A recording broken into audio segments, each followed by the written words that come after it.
제9장 광화문 달그림자의 진혼곡. 안개가 자욱하게 깔린 광화문 광자. 중앙에는 높게 솟은 처형대가 세워져 있었고 그 꼭대기에 연희가 묶여 있었습니다. 조휘장은 누각 위에 앉아 거만한 표정으로 광장을 내려다보았고 흑풍은 처형대 밑에서 칼을 빼들고 대기했습니다. 침묵이 흐르는 광장에 뚜벅뚜벅 발소리가 울려 퍼졌습니다. 안개를 헤치고 검은 도포를 휘날리며 무결이 나타났습니다. 홀로였습니다. 왔구나. 이판의 아들 월영. 내 놈의 오만함이 결국 내 목숨을 재촉하는구나. 여봐라. 저놈의 머리를 가져오는 자에게 천금을 내릴 것이며 구족을 면천해 주겠다. 공격하라. 명령이 떨어지자마자 수백 명의 철갑 기병이 무결을 향해 돌진했습니다. 무결의 신형이 흐릿해지더니 보이지 않는 속도로 적진 한복판을 파고들었습니다. 미검술 초식 월광낙화. 무결의 검이 허공을 그을 때마다 푸른 검지가 꽃잎처럼 흩날렸고 그 꽃잎이 닿는 곳마다 철갑이 찢어지고 붉은 선혈이 뿜어져 나왔습니다. 비명과 칼소리가 광장을 가득 메웠습니다. 무결은 사방에서 몰려드는 창날을 종이 한 장 차이로 피하며 처형대를 향해 나아갔습니다. 그의 어깨에 화살이 박히고 옆구리의 창끝이 스쳐 옷자락이 붉게 물들었으나 무결의 눈은 오직 연희만을 바라보고 있었습니다. 비켜라! 내 길을 막는 자는 왕이라 해도 베어 넘길 것이다. 조위장, 내 놈의 탐욕이 오늘 이 광장에서 끝날 것이다. 무결은 마침내 처형대 밑까지 도달했습니다. 흑풍이 앞을 가로막았습니다. 두 사람의 검이 맞붙자 굉음과 함께 불꽃이 튀었습니다. 흑풍은 광기 어린 웃음을 지으며 무결의 상처 입은 옆구리를 발로 찼습니다. 무결이 휘청이는 찰나 누각 위에서 조휘장의 신호에 따라 수천 발의 화살이 쏟아져 내렸습니다. 아군과 적군을 가리지 않는 무차별적인 사격이었습니다. 무결은 연희를 구하기 위해 자신의 등을 화살바지로 삼아 처형대 위로 뛰어올랐습니다. 서라! 무결의 외침이 광장에 울려 퍼졌습니다. 그는 연희의 포박을 베어냈으나 이미 그의 몸에는 수십 발의 화살이 박혀 있었습니다. 무결은 연희를 품에 안고 광장 옆 흐르는 강물 속으로 몸을 날렸습니다. 붉은 피가 강물을 물들이며 두 사람의 모습은 어둠 속으로 사라졌습니다. 제10장 강물 아래의 진실과 죽음의 문턱. 차가운 강물은 모든 소음을 집어삼켰습니다.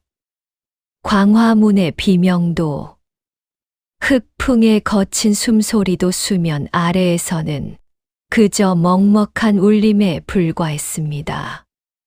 무결은 온몸에 박힌 화살의 고통조차 잊은 채 품에 안긴 연희의 손을 놓지 않았습니다. 의식이 가물거리는 찰나 무결은 강물 깊은 곳에서 일렁이는 빛을 보았습니다. 그것은 죽음의 그림자였을까요? 아니면 10년 전 타버린 집의 잿더미 속에서 피어오르던 불꽃이었을까요? 이대로 끝인 것인가? 내 복수는 결국 이렇게 물거품이 되어 사라지는가? 아버지, 어머니, 소자가 결국 약속을 지키지 못했습니다. 설아를 구하긴 했으나 이제 그녀를 지켜줄 힘이 제게 남지 않았습니다. 물속으로 스며드는 저 달빛이 어찌 이리도 차갑고 시린지. 조금만 더 그녀의 온기를 느끼고 싶습니다. 물 위로 떠오르지 못하고 가라앉던 두 사람을 건져 올린 것은 척계와 장천 스승이었습니다. 그들은 미리 준비해둔 나룻배로 두 사람을 옮겨 실었습니다. 무결의 몸은 이미 식어 있었고 연희는 충격으로 정신을 잃은 상태였습니다. 장천 스승은 무결의 가슴팍에서 피에 젖은 가죽 주머니 하나를 발견했습니다. 그것은 무결이 광화문으로 가기 전 조 휘장의 비밀 창고에서 목숨을 걸고 빼내온 조 휘장의 사적인 서찰들이었습니다. 그 안에는 10년 전 영모 사건의 진실뿐 아니라 현재 진행 중인 왕실 전복 계획이 상세히 적혀 있었습니다. 제11장 심검의 깨달음. 사흘 밤낮을 사경을 헤매던 무결이 눈을 떴을 때되 그를 맞이한 것은 산속 동굴의 고요함과 약초 끓는 냄새였습니다. 옆에서는 연희가 그의 손을 잡고 있었습니다. 장천 스승은 무결에 부러진 청월검을 내밀었습니다. 무결아, 검이 부러진 것은 내 마음이 부러졌기 때문이다. 너는 그동안 증오라는 칼날로 상대를 배려했지. 하지만 증오는 너 자신을 먼저 베는 법이다. 보거라. 이 밀서에는 내 아버님이 죽기 직전 남긴 마지막 문장이 적혀 있다. 진실은 베어지지 않는다. 내 아버님은 무력해서 돌아가신 게 아니라 더 큰 진실을 지키기 위해 검을 내려놓으신 게다. 이제 너도 손의 검을 버리고 마음의 검을 들어라. 그것이 바로 심검이다. 마음의 검이라니요. 스승님, 저는 여전히 그놈들의 목을 베고 싶습니다. 제 가슴의 불길은 식지 않았습니다. 그 불길을 칼날로 옮기지 말고 빛으로 바꾸거라. 상대를 죽이기 위한 검이 아니라 소중한 이를 지키기 위한 검을 휘둘러라. 그 마음이 닿는 순간 내 검은 세상 그 어떤 강철보다 단단해질 것이다. 제12장 궁궐의 폭풍전야. 조 휘장은 월영이 죽었다고 확신했습니다. 그는 이제 거칠 것이 없었습니다. 성종 임금이 병석에 누운 틈을 타 그는 자신의 사병들을 궁궐 수비대로 위장시켜 배치했습니다. 내일 새벽 조 휘장은 왕을 폐위하고 새로운 왕을 세우겠다는 명분으로 반란을 일으킬 계획이었습니다. 한양 도성 전체에 살벌한 기운이 감돌았습니다. 하늘이 마침내 나를 돕는구나. 10년을 기다려온 오늘이다. 이 판과 유정우의 씨를 말렸고 이제 그들의 왕조차 내 발밑에 엎드릴 것이다. 날이 밝는 대로 경복궁의 모든 문을 걸어 잠가라. 반대하는 자들은 모조리 목을 쳐라. 내일 아침 한양의 태양은 조씨 가문의 것이 될 것이다. 조 휘장은 몰랐습니다. 주르금의 문턱에서 돌아온 무결이 다시 한양으로 잠입했다는 사실을 말입니다. 이번에 무결은 혼자가 아니었습니다. 석계와 그의 동료들, 그리고 조휘장의 폭정에 신음하던 숨은 의사들이 달 그림자 아래 집결했습니다. 연희 또한 무결의 곁을 지키겠노라 맹세하며 자신의 꽃신 끈을 단단히 묶었습니다. 제13장 경회로의 최종 결전. 마침내 반란의 새벽이 밝았습니다. 궁궐 곳곳에서 비명과 금소금이 터져 나왔습니다.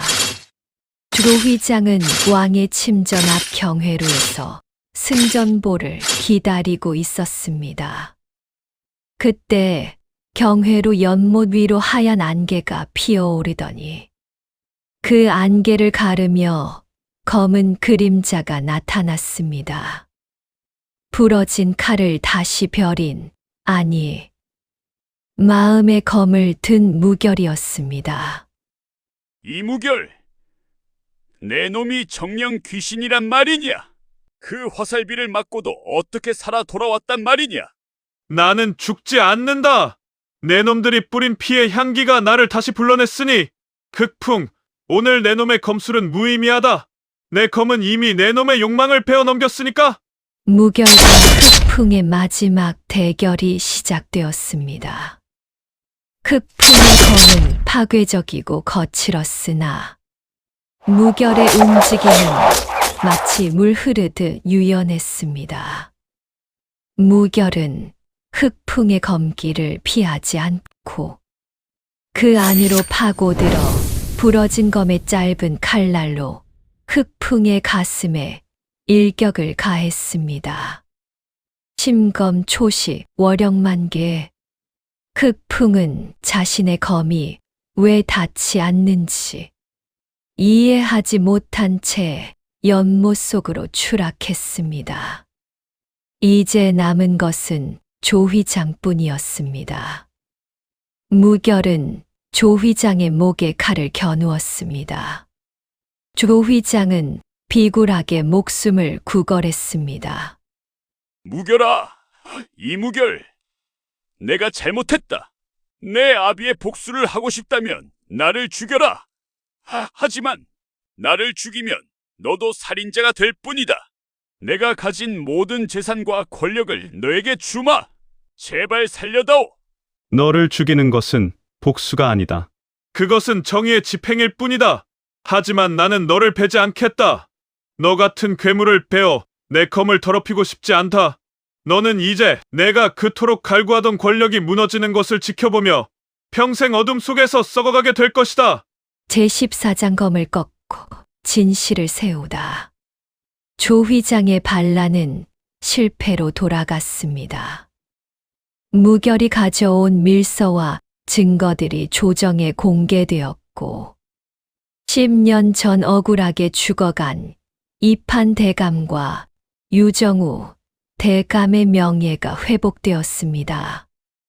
왕은 무결에게 큰 벼슬을 내리려 했으나 무결은 왕의 앞에서 자신의 청월검을 스스로 꺾었습니다. 전하, 제 검은 어둠을 걷어내는 데 쓰였습니다. 이제 빛이 돌아왔으니 제 칼은 더 이상 필요치 않습니다. 저는 이제 공자 이무결도 자객 월영도 아닌 그저 한 여인의 사내로 살아가고 싶습니다. 그것이 제 아버님이 꿈꾸시던 평범한 조선의 모습일 것입니다. 궁궐을 나오는 무결의 앞에는 연희가 서 있었습니다. 그녀는 무결이 사준 꽃신을 신고 있었습니다. 두 사람은 아무런 말 없이 서로를 바라보았습니다. 수많은 죽음과 고통을 건너온 끝에 맞이한 온전한 평화였습니다. 제15장 영원한 달빛. 그로부터 다시 1년의 시간이 흘렀습니다.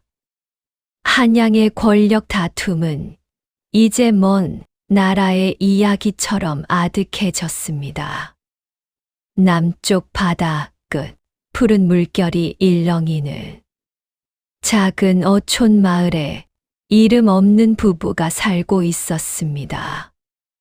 남편은 아침마다 바다로 나가 그물을 던졌고, 아내는 마당에 향나무를 심으며 아이들에게 글을 가르쳤습니다.